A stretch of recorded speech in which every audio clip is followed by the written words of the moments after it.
सबैमा दर्जा अनुसारको ढोगभेट।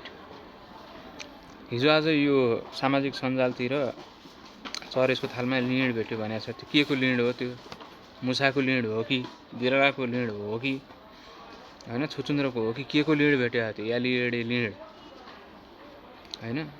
हाम्रो बाजे पुर्खौँदेखि भनौँ न, पुर्खौँदेखि चलिआएको परम्परा चरेसको थालमा भात खाने होइन।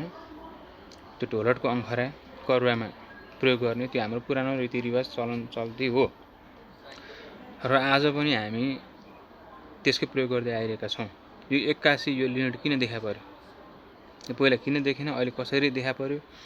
अब भात खाने कि नखाने त्यसमा यसै गरी लिँड देख्यो भनेर चरेस थालमा भात खान छोड्ने हो भने र तिनको घरमा स्टिल र सिल्भरको प्लेटहरू नहुने हो भने फेरि अन्नको भण्डार वृद्धि होला होइन। फेरि अरू देशबाट आयात गर्नुपर्ने कुराहरू नगरेर फेरि अर्को छिमेकी राष्ट्र रिस होला।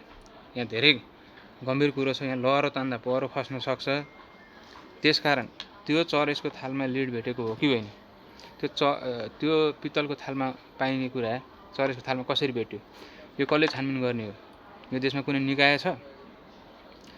त्यो विज्ञान शिक्षा तथा विज्ञानकी कुनै के मन्त्रालयले गर्ने, त्यो मन्त्रीले गर्ने हो कि अर्डर दिने हो कि होइन, गुणस्तर विभागले गर्ने हो कि अथवा अरू कुनै जिम्मेवार निकायहरू छन्?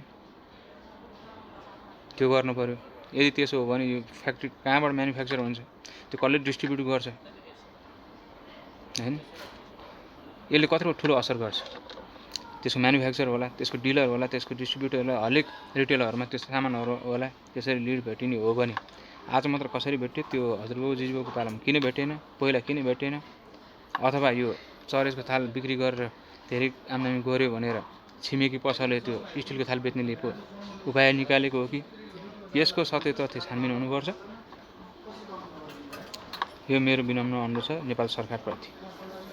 तपाईँहरूलाई पनि केही थाहा छ यसमा भने यो चरेसको थाल बनाउने जुन हाम्रो त्यो मिस्त्रीहरू हुनुहुन्छ, त्यो विज्ञहरू हुनुहुन्छ, उहाँहरूबाट पनि यसको केही आउनु पर्यो।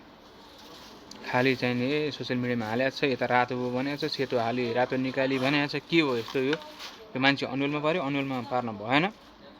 यसैले गर्दाखेरि भोलि ठुलो दुर्घटना नहोस् त्यसतर्फ हामी सचेत हुँदै के हो यो सत्य तथ्य जनमानसमा चाहिँ आउनुपर्ने मेरो राय छ। धन्यवाद।